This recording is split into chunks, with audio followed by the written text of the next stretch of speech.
dear student, welcome to our channel Accountancy Learning Made Easy. Beta, this is another video of the chapter Financial Statement of Companies. बेटा last video में मैंने आपको financial statement of companies में जो company की balance sheet है वो समझा दिया था, उसका फॉर्मेट किस तरह से है वो करवा दिया था। आज मैं नया टॉपिक करा रही हूँ, दैट इज ऑपरेटिंग साइकिल। सबसे पहले ऑपरेटिंग साइकिल क्या होता है? It is the time between the acquisition of asset for processing and their realisation in cash और कैश इक्विवेलेंट। इसका मतलब क्या होता है कि ऑपरेटिंग साइकिल वो टाइम पीरियड है कि जब हम किसी चीज को एक्वायर करते हैं, ठीक है, उसको उसकी प्रोसेसिंग में रखते हैं, प्रोसेसिंग में उसको बनाने में और उसको रियलाइज करने में कैश या कैश इक्विवेलेंट में वो वसूल करना, मतलब कि उसको बेचकर कितना पैसा जो वसूल हो रहा है। दोबारा सुनो, ये वो टाइम गैप है जो शुरुआत कहाँ से होती है? एक्वायर करने से, ठीक है, और कहाँ खत्म होती है? जब वो दोबारा से कैश में कन्वर्ट हो जाता है। आपको ये चीज मैं एक एग्जांपल की हेल्प से समझाऊंगी। मान लीजिए हमारे पास कैश है या बैंक बैलेंस है, हमने पहले क्या किया? Inventory of raw material purchase किया, हमने रॉ मटेरियल खरीदा, उसका स्टॉक हमारे पास 3 महीने पड़ा रहा, ठीक है। उसके बाद हमने उसको क्या कर दिया? उसको वर्क इन प्रोग्रेस का मतलब होता है उसकी प्रोडक्शन शुरू कर दी। ये मैं एक मैन्युफैक्चरिंग कंसर्न की बात कर रही हूँ कि मैन्युफैक्चरिंग कंसर्न में हमारे पास रॉ मटेरियल था, वो 3 महीने तक पड़ा था। उसके बाद हमने उसकी क्या शुरू कर दी? प्रोसेसिंग शुरू कर दी। प्रोडक्शन प्रोसेस में 1.5 मंथ लग गया, 1.5 महीना लग गया प्रोडक्शन करने में। फिर जब वो फिनिश हो गया, तैयार हो गया पूरी तरह से, तो इन्वेंट्री ऑफ फिनिश गुड्स बन गई। और मान लो वो जो फिनिश गुड्स है हमारे पर पड़ी रही 3 महीने तक, तो उसके बाद हमने 3 महीने बाद उसको क्या कर दिया? फिनिश गुड्स को बेच दिया and converted to trade receivable का मतलब है हमने उधार में बेच दिया हमारे डेटर्स को। तो वो अब हमसे क्या मांग रहे हैं? 3 महीने का टाइम मांग रहे हैं कि हम आपको 3 महीने बाद पे करेंगे। तो क्रेडिट पीरियड अलाउड कितना है? 3 मंथ है। तो 3 महीने बाद जब हमें पैसे मिल जाएंगे तो फिर दोबारा से कैश में या बैंक में कन्वर्ट हो गया। इसका मतलब क्या है कि ये जो टाइम गैप है, यहाँ से शुरुआत हुई थी, यहाँ से लेकर दोबारा सारी प्रोसेसिंग जैसे होने तक दोबारा कैश में कन्वर्ट हो जाना ही ऑपरेटिंग साइकिल कहलाता है। अब यहाँ का ऑपरेटिंग साइकिल कितना होगा? देखिए, operating cycle is equal to 3 month जो है हमारा, जब इन्वेंट्री रॉ मटेरियल पड़ा था हमारा, उसके बाद हमारा जो वर्क इन प्रोग्रेस था उस पर टाइम लग गया 1.5 मंथ, और जो हमारा फिनिश प्रोडक्ट है वो बनने के बाद 3 मंथ पड़ी रही। उसके बाद हमने अपने डेटर्स को 3 मंथ दे दिए। तो अगर हम ये बात करते हैं 3 + 3 + 3 + 1.5, ठीक है, 10.5 आ गया। जो ये 10.5 मंथ्स है, ये क्या है हमारा? ये हमारा ऑपरेटिंग साइकिल है। ऑपरेटिंग साइकिल एक एग्जांपल मैंने ये लिया एग्जांपल में कि एक ना कोई मैन्युफैक्चरिंग कंसर्न थी जहां पर उनकी मैन्युफैक्चरिंग हो रही है, सामान की प्रोडक्शन मतलब बन रही है।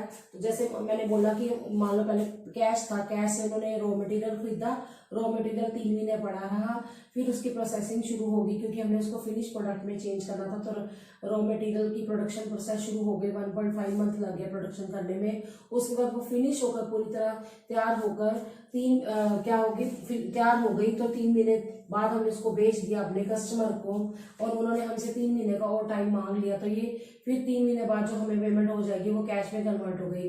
तो ऑपरेटिंग साइकिल क्या है? ये टाइम है किसके बीच में?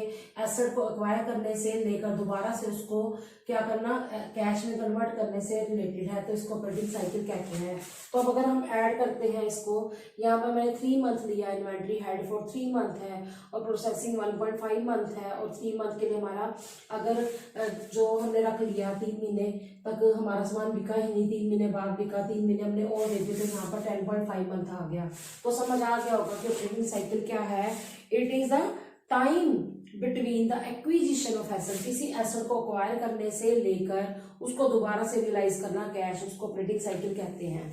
अगर तो मान लो ऑपरेटिंग साइकिल हम आइडेंटिफाई नहीं कर सकते तो मिनिमम जो हमारा 12 मंथ का पीरियड है वो लास्ट बैलेंस शीट से कंसीडर किया जाता है। अच्छा, मान लो अगर हमारा ऑपरेटिंग साइकिल 15 मंथ है फॉर एग्जांपल, तो करंट लायबिलिटी किसको कंसीडर किया जाएगा? 15 मंथ तक की जो हमारी लायबिलिटी है वो 15 मंथ तक की होगी, तो वो करंट लायबिलिटी मानी जाएगी। और अगर मान लीजिए ये वाली सिचुएशन है, मान लो हमारा ऑपरेटिंग साइकिल 10.5 है, तो हमारी करंट लायबिलिटी कहाँ तक होगी? मिनिमम 12 मंथ तक होगी, मतलब 12 मंथ तक हम इसको क्या मानेंगे? करंट लायबिलिटी मानेंगे। इसको मैं आपको एक क्वेश्चन की हेल्प से समझा देती हूँ। आपकी डीकेबल की बुक का क्वेश्चन नंबर 1 है, बैक एक्सरसाइज का, इसको समझ लेना। Operating cycle and the period when payment is made is given below, how will you deal classify the liability. अब देखो एक क्वेश्चन दिया हुआ है, यहाँ पर हमें ये बताया गया ऑपरेटिंग साइकिल के बारे में बता रखा है, और मंथ में है ऑपरेटिंग साइकिल, और क्या है expected period when payment is made, इसकी पेमेंट कब की जाएगी वो बता रखी है। अब आपने इसमें से ये जानना है कौन सी करंट लायबिलिटी है और कौन सी नॉन करंट लायबिलिटी है, आपको ये समझना है। मैं एक बार क्वेश्चन बोर्ड पर लिख ही देती हूँ, आप इसको समझ लेना। सबसे पहले हमें क्वेश्चन में दे रखा है पर्टिकुलर्स, इसके 6 पॉइंट दे रखे हैं। पर्टिकुलर्स पॉइंट्स कितने बेटा 1 2। अब आपको इसमें से ये जानना है कौन सी लायबिलिटीज करंट है और कौन सी नॉन करंट है, ठीक है। 4 5 6, ठीक है। सबसे पहले हमें क्या बता रखा है, ऑपरेटिंग साइकिल बताया हुआ है मंथ्स के अंदर कि ऑपरेटिंग साइकिल जो है मंथ में कितना है। हर एक का आंसर अलग अलग होगा, आपने समझ के करना है इसको। पहले मैं क्वेश्चन ही लिख रही हूँ बेटा, ऑपरेटिंग साइकिल हमें मंथ्स में दे रखा है। जो अलग अलग केसेस है उसमें क्या है, केस 1 में है 9, 2 में है 11, 3 में भी 11, और 4 में 18, 5th में 18 और 6th में 10 दिया हुआ है, ठीक है। अब आपने फिर आगे देखना है क्या दिया हुआ है, expected period when payment is made, जब हमने पेमेंट करनी है, ये भी मंथ में बता रखा है हमें। सिचुएशन 1 अलग अलग सिचुएशन है जैसे, तो सिचुएशन 1 में हमें दे रखा है 12, 2 में भी 12, 3 में 13, 4 में 20, उसके बाद 5 में 16 और 6 में 12। अब आपको आंसर देखना है कि आंसर में हमारा जो सिचुएशन 1 है 1 का आंसर क्या है। अब आप इस चीज को समझ लेना। अब सिचुएशन 1 में आपको ऑपरेटिंग साइकिल क्या नजर आ रहा है, 9। तो मैंने कहा था जब बिलो 12 हो जाए ऑपरेटिंग साइकिल तो हमारी करंट लायबिलिटी 12 मंथ तक हो सकती है। तो पहले का आंसर आ जाएगा करंट लायबिलिटीज। ये हमारी क्या है, करंट लायबिलिटीज है कि हमने पेमेंट 12 महीने के अंदर दे देनी है। अब आंसर 2 देखिए। अब पहले देखिए ऑपरेटिंग साइकिल 11 है तब, और हमारी जो है एक्सपेक्टेड पीरियड है पेमेंट जब हो रही है 12 मंथ है, तो ये भी कौन सी लायबिलिटी है, करंट लायबिलिटी है, क्योंकि मैंने कहा था मिनिमम हमने क्या लेना है 12 मंथ तो लेना ही लेना है एक्सपेक्टेड पीरियड। अच्छा अब बात करते हैं थर्ड की। अब थर्ड में 11 है हमारा ऑपरेटिंग साइकिल, 13 जो है हमारा ये है पेमेंट पीरियड है, एक्सपेक्टेड पेमेंट पीरियड है। तो थर्ड का आंसर क्या आना चाहिए आपके हिसाब से, नॉन करंट लायबिलिटी। क्यों, क्योंकि ये मोर देन 12 मंथ हो गया, इसलिए ये क्या आएगा, ऑपरेटिंग साइकिल तो बिलो 12 है। अगर 12 तक भी होता तब भी चलता, 12 से ऊपर होता फिर देखते हम, लेकिन ये बिलो 12 है तो ये 13 जो है अबव 12 हो गया, इसलिए ये नॉन करंट लायबिलिटीज का पार्ट है। इसका आंसर नॉन करंट लायबिलिटी आएगा। उसके बाद बात करते हैं नंबर 4। अब देखो नंबर 4 में 18 है हमारी ऑपरेटिंग साइकिल, और ये हमारा 18 तक हो सकता था। ये अगर एक्सपेक्टेड पीरियड 18 मंथ तक भी होता तो भी चलता, पर ये 18 से अबव हो गया तो इसको हम क्या बोलेंगे, नॉन करंट लायबिलिटीज। ठीक है, आंसर आ गया इसका नॉन करंट लायबिलिटीज। अब बात करते हैं 5 की। 5 में हमारा ऑपरेटिंग साइकिल 18 है और जो हमारी एक्सपेक्टेड पेमेंट पीरियड है वो 16 है, तो उसका आंसर आएगा बेटा करंट लायबिलिटीज। का लॉजिक क्या है बेटा, क्योंकि हमें ऑपरेटिंग साइकिल जो है बताया गया 18 मंथ है, तो हमारा एक्सपेक्टेड पीरियड 18 मंथ तक चल सकता था, जो कि 16 है। तो ये 16 जो है 18 से कम है, बिलो है, 18 तक भी होता तभी वो हमारी करंट लायबिलिटी होती। अब लास्ट सिचुएशन है नंबर 6। अब समझना इसको, ये 10 है, 10 जो बिलो 12 है, मतलब 12 तक चल जाता ऑपरेटिंग साइकिल, तो हमारा मिनिमम हमें करंट लायबिलिटी के लिए कितना दे सकते हैं, करंट लायबिलिटी ही आएगा ये हमारा 12 मंथ। तो ये करंट लायबिलिटीज होगा। एक बार फिर भी हम इसके आंसर्स देख लेते हैं। ठीक है, पहले का आंसर बेटा करंट लायबिलिटीज है, दूसरे का करंट लायबिलिटीज है, तीसरे का नॉन करंट है, चौथे का नॉन करंट है, पांचवे का करंट लायबिलिटी है, छठवें का भी करंट लायबिलिटी है। क्लियर हो गया, अब आपको समझ आ गया। अब जो है हम चलते हैं अगले क्वेश्चन की तरफ। क्वेश्चन नंबर 2 में क्या कहा गया है, स्टेट द मेजर हेड और line items under which the following items appear on the under which the item appearing on the equity and liability side of the company's balance sheet as classified। आपको याद होगा जब मैंने आपको equity and liabilities के बारे में बताया था, इन्होंने क्या पूछा है, इन्होंने हमें हेड्स पूछे हुए हैं किसके, बैलेंस शीट की लायबिलिटी साइड के, इक्विटी एंड लायबिलिटीज के अंदर क्या क्या आता है। तो आपको याद होगा मैंने आपको कराया था श्री राम मंदिर, फिर नॉन करंट लायबिलिटी और लायबिलिटी के बारे में बताया था। तो आप लिख लीजिए इसके हेड्स। नंबर 1 सेकंड क्वेश्चन का आंसर है शेयर होल्डर्स फंड। पहले नंबर पे क्या आता है, शेयर होल्डर फंड। आपको पता है वैसे शेयर होल्डर फंड में श्री राम आता है। Shri Ram means S for share capital, R for reserve and surplus. ठीक है, हमको हेडिंग पूछे हैं तो हम हेडिंग लिख रहे हैं। नंबर 2 क्या होता है, share application, share application money pending allotment. इसका मतलब मैंने आपको पहले ही बता रखा है, शेयर एप्लीकेशन पेंडिंग अलॉटमेंट का मतलब होता है कि कंपनी ने एप्लीकेशन मनी रिसीव कर ली है, लेकिन पेंडिंग अलॉटमेंट का मतलब अभी कंपनी ने शेयर अलॉट नहीं किए, क्योंकि कंपनी की एप्लीकेशन मनी जब रिसीव हुई है और अलॉटमेंट दोनों के बीच में जो गैप है उसमें हमें बैलेंस शीट बनानी है, इस वजह से। और थर्ड पॉइंट आपका आता है बेटा नॉन करंट लायबिलिटीज का। ठीक है, नॉन करंट लायबिलिटी जो है वो आती है। नॉन करंट लायबिलिटीज कौन सी लायबिलिटीज होती है, ऐसी लायबिलिटीज जो कि मोर देन 1 ईयर होती है, जिनकी पेमेंट 1 साल से ज्यादा, मतलब 1 साल के बाद होती है, उसको नॉन करंट लायबिलिटी कहते हैं। उसके बाद आती है करंट लायबिलिटीज। करंट लायबिलिटीज वो लायबिलिटीज होती है जिनकी 1 ईयर के अंदर हमें पेमेंट करनी होती है। तो ये सारे हेड्स हैं कौन से, इक्विटी एंड लायबिलिटीज में आते हैं। इक्विटी को शेयर होल्डर फंड कहते हैं, आपको पता ही है। लायबिलिटीज में 2 लायबिलिटीज आती है, एक नॉन करंट लायबिलिटी और एक करंट लायबिलिटी।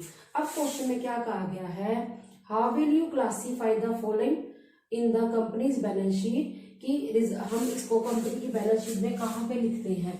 क्वेश्चन नंबर 3 करा रही हूँ साथ साथ, छोटे छोटे क्वेश्चन हैं तो जल्दी जल्दी होते जाइए। क्वेश्चन नंबर 3 में क्या दिया हुआ है कि रिजर्व एंड सरप्लस किसमें आता है, तो आप लिखेंगे ये आइटम है रिजर्व एंड सरप्लस। इसका हेड कौन सा है बेटा, इसका हेड है share holders fund, share holders fund. उसके बाद इन्होंने क्या पूछा है, ये नंबर 1 है बेटा।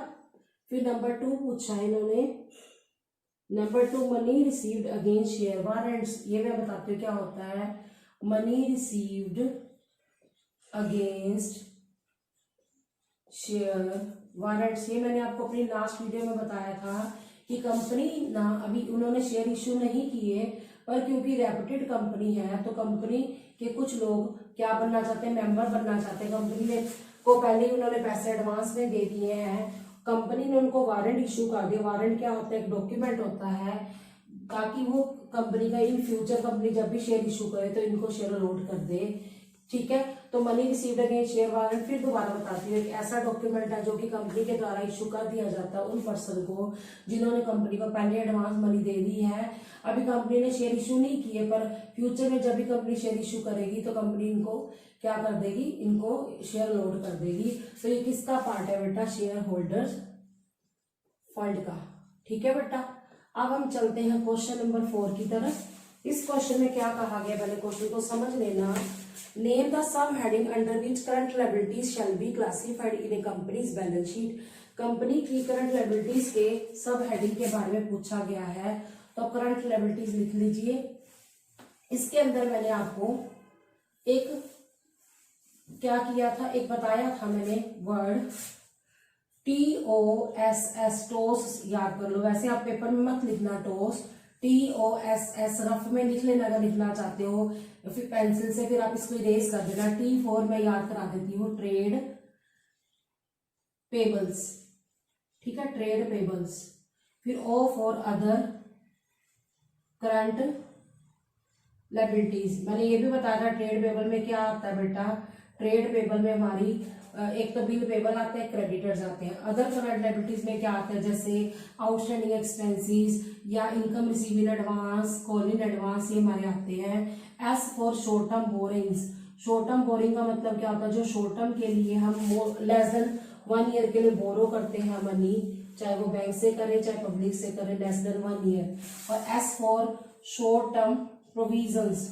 शॉर्ट टर्म प्रोविजंस क्या होते हैं, जो हम प्रोविजन बनाते हैं फॉर डाउटफुल डेट्स वो बताया था, प्रोविजन फॉर टैक्स बनाते हैं वो बताया था आपको, प्रोविजन फॉर डेप्रिसिएशन ये आपने नहीं लिखना TOSS, ये सिर्फ आपको याद करने के लिए मैंने वर्ड यूज किया है TOSS टोस्ट। अगर मान लो आपको नहीं याद होता तो आप टोस्ट वर्ड लिख लेना पहले पेंसिल से, बाद में इरेज कर देना, फिर आपको ये पॉइंट सारे याद हो जाएंगे।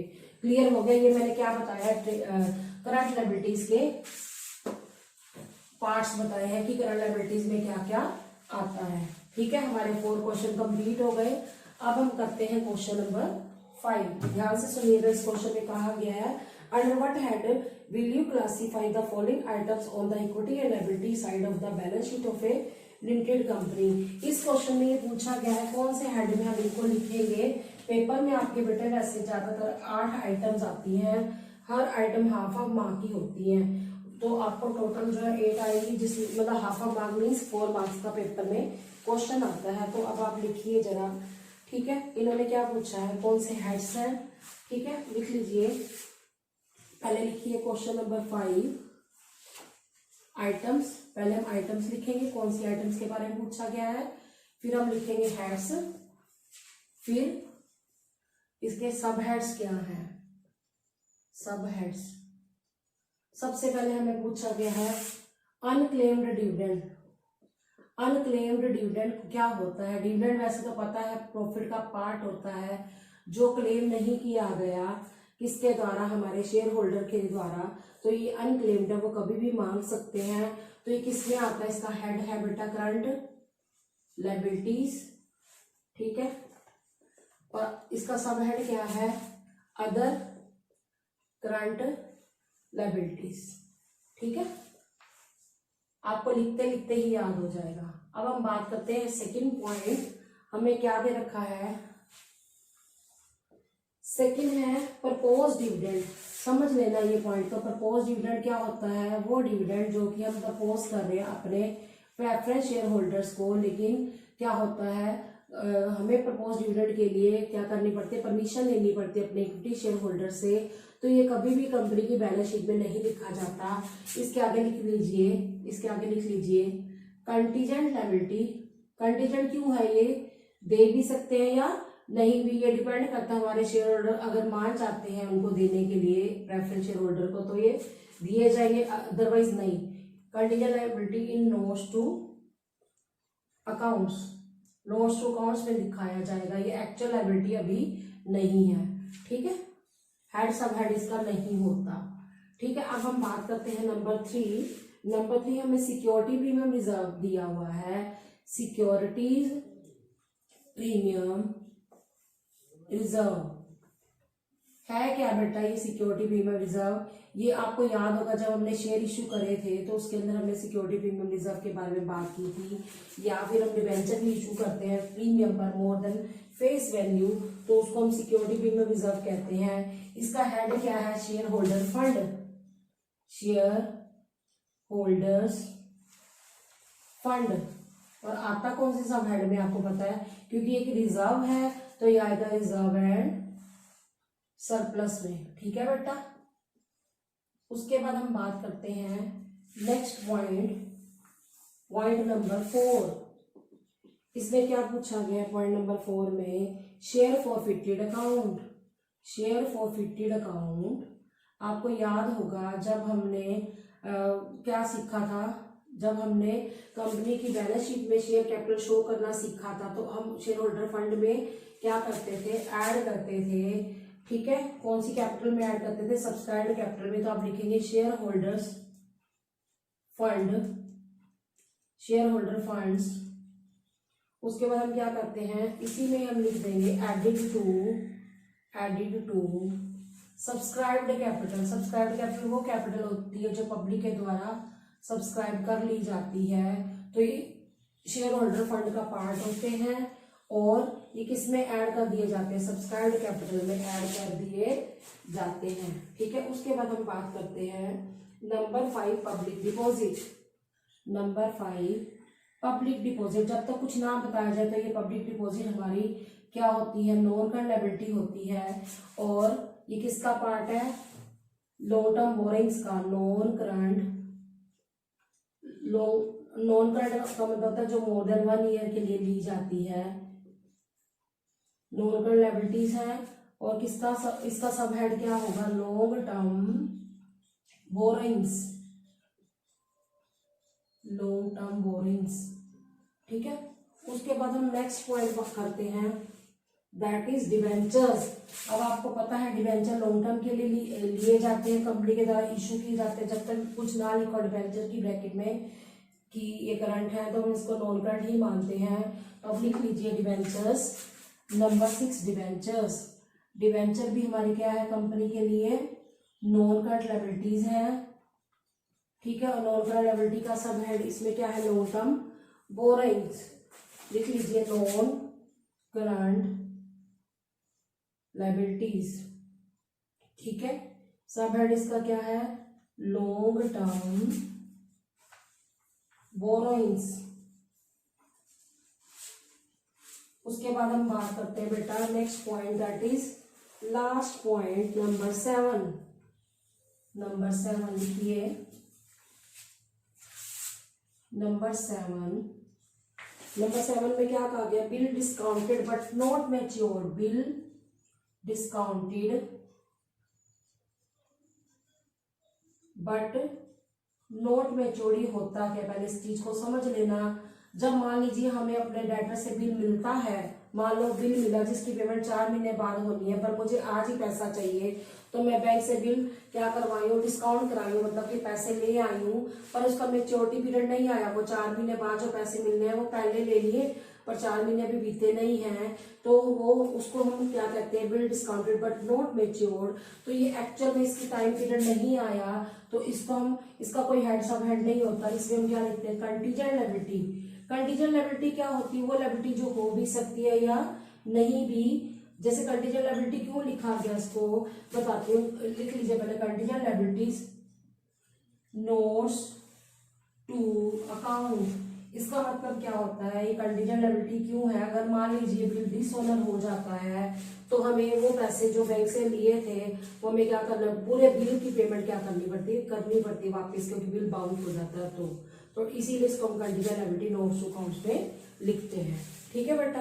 अब बेटा क्वेश्चन नंबर 6 में देखिए क्या कहा गया है, under which main head and sub head the following item on equity and liability side of the balance sheet of a company will be presented. कहा गया कौन से हेड और सब हेड में ये आइटम्स को शो किया जाता है। तो अब पहले आप लिखिए क्वेश्चन नंबर 6 में लिख लीजिए आइटम्स, फिर लिखिए हेड्स, फिर लिख लीजिए सब हेड्स। ठीक है, पहले नंबर में हमें क्या आइटम दे रखी है, देखिए हमें दिया शेयर ऑप्शन आउटस्टैंडिंग अकाउंट। इसका मतलब क्या है, शेयर ऑप्शन आउटस्टैंडिंग का मतलब होता है कभी कभी कंपनी अपने एम्प्लॉइज को क्या देती है, ऑप्शन देती है क्या, कि आप अगर कंपनी के शेयर लेना चाहते हो ले लो, जो भी मार्केट प्राइस से कम रेट पर मिलेंगे, तो ये शेयर ऑप्शन आउटस्टैंडिंग अकाउंट इसको कहते हैं। तो ये किसका पार्ट होता है बेटा, ये शेयर होल्डर फंड का पार्ट होता है। शेयर होल्डर्स फंड, कंपनी क्योंकि उनको लेस देन मार्केट प्राइस से दे रही है, तो ये रिजर्व एंड सरप्लस का पार्ट है, सरप्लस का पार्ट है, रिजर्व एंड सरप्लस का, क्योंकि कंपनी का प्रॉफिट थोड़ा सा कम हो जाएगा। ठीक है, अब हम सेकंड पॉइंट करते हैं। सेकंड पॉइंट दिया हुआ हमें क्वेश्चन में number 2, excess application money due for refund. Excess application money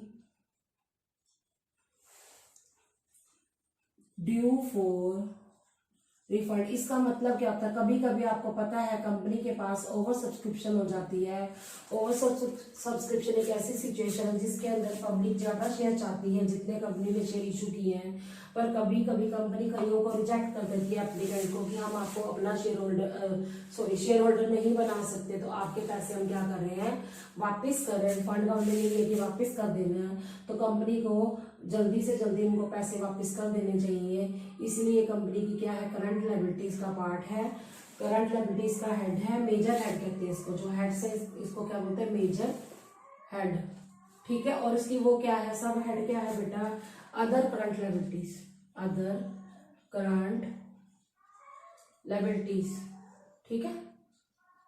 उसके बाद हम चलते हैं नेक्स्ट पॉइंट की तरफ। इसमें क्या कहा गया बेटा, देखिए नंबर 3, जीएसटी पेबल। जीएसटी क्या होता है, जो गुड्स एंड सर्विस टैक्स है, जो पेबल है, जो हमें गवर्नमेंट को देना है, that is our current liability. Company की क्या है, ये करंट लायबिलिटी है। करंट लायबिलिटी इसका मेजर हेड है, और सब हेड क्या है कंपनी का, other current liabilities, other current liabilities. ठीक है। नंबर 4 देखिए, इस क्वेश्चन में क्या कहा गया, debenture redemption reserve. Debenture redemption reserve ऐसा रिजर्व है जो डिबेंचर को रिडीम करने के लिए बनाया जाता है कि जब कंपनी डिबेंचर इशू करती है तो हर साल कुछ पैसा प्रॉफिट में से क्या करती जाती है, रिजर्व बनाना शुरू कर देती है, ताकि जब हमारा डिबेंचर होल्डर पैसे लेने आए तो हमारे पास इतना पैसा इकट्ठा हो गया हो कि हम उनको क्या कर सके, पेमेंट कर सके। ठीक है। डिबेंचर रिडम्पशन रिजर्व, तो ये रिजर्व कहाँ से बनाया जाता है, ये बनाया जाता है out of profit. Debenture redemption reserve out of profit बनाया जाता है। ठीक है। ये किसका हेडिंग क्या है इसका, share holders fund, share holders fund. और इसका सब हेडिंग क्या है, रिजर्व एंड सरप्लस, क्योंकि जितने भी रिजर्व्स हैं वो कहाँ से बनाए जाते हैं, रिजर्व एंड सरप्लस सब हेडिंग है, सरप्लस में से बनाए जाते हैं। इसीलिए एक्स्ट्रा जो हमारे को कंपनी को जो प्रॉफिट आता है उसी में से रिजर्व्स बनाए जाते हैं। तो डिबेंचर रिडम्पशन रिजर्व ऐसा रिजर्व है जो डिबेंचर को रिडीम करने के लिए बनाया जाता है, हर साल प्रॉफिट में से कुछ पैसा जोड़ कर रख लिया जाता है। अब बात करते हैं बेटा हम 5th point, premium payable on redemption of debenture. Premium payable on redemption of debenture, इसका मतलब क्या होता है बता रही हूँ। रिडम्पशन ऑफ डिबेंचर, इसका मतलब ये होता है कि जब भी डिबेंचर रिडीम करते हैं तो उनको अगर हम प्रीमियम दे रहे हैं, प्रीमियम मतलब जैसे मान लो 100 रुपीज का डिबेंचर है, हम उससे ज्यादा 5 रुपीज मान लो ज्यादा दे रहे हैं, प्रीमियम पेबल है। तो कंपनी ने जब जिस टाइम इश्यू किए थे ना डिबेंचर, तो उस टाइम उसको पता था कि उसको जब पेमेंट करनी पड़ेगी डिबेंचर होल्डर को, तो वो प्रीमियम पर पे करने पड़ेंगे। वो कंपनी के लिए क्या है, लॉस है, कंपनी को देना पड़ेगा। इश्यू के टाइम तो ये लॉस है, लेकिन जब देंगे तो ये कंपनी की क्या है, लायबिलिटी है। तो इसको हम क्या कहते हैं, नॉन करंट लायबिलिटी कहते हैं। ये कंपनी की नॉन करंट क्यों है, क्योंकि काफी समय बाद उसको पेमेंट करनी पड़ेगी। जैसे मान लो 10 साल के लिए हमने डिवेंचर इशू किए हैं, तो 10 साल बाद उनकी पेमेंट करनी पड़ेगी, इसलिए ये हमारी नॉन करंट लायबिलिटीज का पार्ट है। अदर नॉन करंट लायबिलिटी में आता है, लिख लीजिए अदर नॉन करंट लायबिलिटीज। ठीक है बेटा। Next point number 6, provision for gratuity. Provision for gratuity, अब इसको समझ लेना।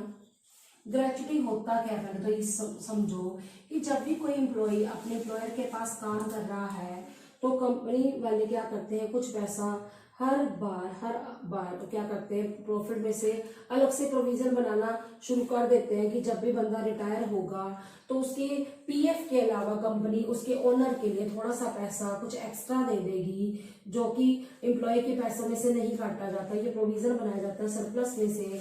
तो ये क्योंकि लॉन्ग टर्म पर्पस के लिए बनाया जाता है, तो ये कंपनी की नॉन करंट लायबिलिटी का पार्ट है। ये पॉइंट समझ लेना, ये कंपनी की नॉन करंट लायबिलिटी क्यों है, क्योंकि अभी नहीं देना, जब हमारा एम्प्लॉय क्या होगा, रिटायर होगा, तब उसको दिया जाएगा। कंपनी का एम्प्लॉय रिटायर होगा तो कंपनी के द्वारा दिया जाएगा। पर ये क्या है, ये प्रोविजन है, तो ये क्या है, ये हमारा लॉन्ग टर्म प्रोविजन में आएगा।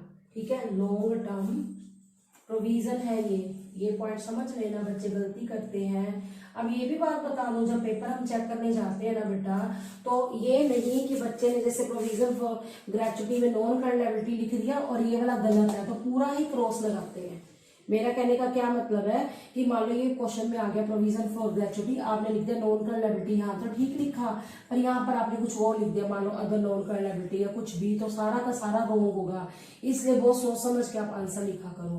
मीन्स हेड भी ठीक होना चाहिए, सब हेड भी ठीक होना चाहिए। तो प्रोविजन फॉर ग्रेचुटी है क्या, नॉन करंट लायबिलिटी है, इसका हेड सब हेड इसका लॉन्ग टर्म प्रोविजन है। प्रोविजन क्यों है, क्योंकि ये एक्चुअल में है ही प्रोविजन, इसलिए। अब हम बात करते हैं नंबर 7, आउटस्टैंडिंग सैलरी। अब आउटस्टैंडिंग होता क्या है, जो हमने अपने वर्कर को देनी है सैलरी अभी, तो आपको पता है, जैसे मान लीजिए मैंने हमारी जो कंपनी है उन्होंने सैलरी दे दी है 10 मंथ की अपने वर्कर को, तो अभी 2 मंथ की देनी बाकी है। तो ये कंपनी की कौन सी लायबिलिटी है, 2 मंथ की जो है हमारी लायबिलिटी है वो करंट लायबिलिटी है, करंट लायबिलिटीज है। और इसका सब हेड क्या है, other current liabilities, other current liabilities. Clear हो गया। अब हम नेक्स्ट पॉइंट की तरफ चलते हैं। क्वेश्चन जो है, क्वेश्चन नंबर 7, जैसे 6 हमने कर लिया, कंप्लीट हो गया। अब क्वेश्चन नंबर 7 में क्या कहा गया, देखिए, operating cycle and the period when payment is received. अब यहाँ रिसीव्ड की बात है, पेमेंट इज मेड नहीं है। अगर पेमेंट इज मेड हो तो करंट लायबिलिटी या नॉन करंट लायबिलिटी होती है। अब पेमेंट इज रिसीव्ड आ गया तो या तो ये करंट एसेट होगी या फिर वो क्या होगी, नॉन करंट एसेट होगी। तो उसके लिए हमें ऑपरेटिंग साइकिल को देखना पड़ेगा। अब आप इस क्वेश्चन को देख लीजिए, क्वेश्चन नंबर 7, इसके अंदर हमें क्या दे रखा है, ऑपरेटिंग साइकिल दे रखा है। तो हम वही ऑपरेटिंग साइकिल से कंपैरिजन करते रहेंगे जब पेमेंट हमें आ रही है। तो अगर तो जो ऑपरेटिंग साइकिल 12 मंथ से कम हो तो जो एसेट हमारी 12 मंथ तक होंगी तो वो करंट एसेट होंगी, और अगर हमारा ऑपरेटिंग साइकिल 12 मंथ से ज्यादा हो तो हमने देखना है कि जो पेमेंट रिसीव हो रही है वो किस टाइम हो रही है, ऑपरेटिंग साइकिल के टाइम तक हो रही है, फिर तो वो करंट एसेट है, अदरवाइज वो क्या है, नॉन करंट एसेट है। तो अब आप इस क्वेश्चन को पहले समझ लो साथ साथ, उसके बाद हम इसका क्या लिखते जाएंगे, आंसर लिखेंगे। देखिए बेटा, क्वेश्चन नंबर 7, क्वेश्चन ही मैं लिख के बता रही हूँ आपको। ऑपरेटिंग साइकिल, ऑपरेटिंग साइकिल हमें मंथ्स में दिया हुआ है, इन मंथ्स। ठीक है बेटा, सबसे पहले हम इसमें ऊपर क्या लिखते हैं, पर्टिकुलर्स। पॉइंट्स कितने हमें 6 दिए हुए हैं, तो कॉलम्स बनाते हैं। पहले लिख लेते हैं पर्टिकुलर्स, ठीक है। उसके बाद हम क्या बनाते हैं, 1 2 3 4 5 6 पॉइंट्स बना रहे हैं, ठीक है। अब आप इसमें देखिए ध्यान से कि हमें कहा क्या गया है, हमने कंपैरिजन करना क्या है, हमने ये देखना है कि हमें पेमेंट कितने टाइम में रिसीव हो रही है।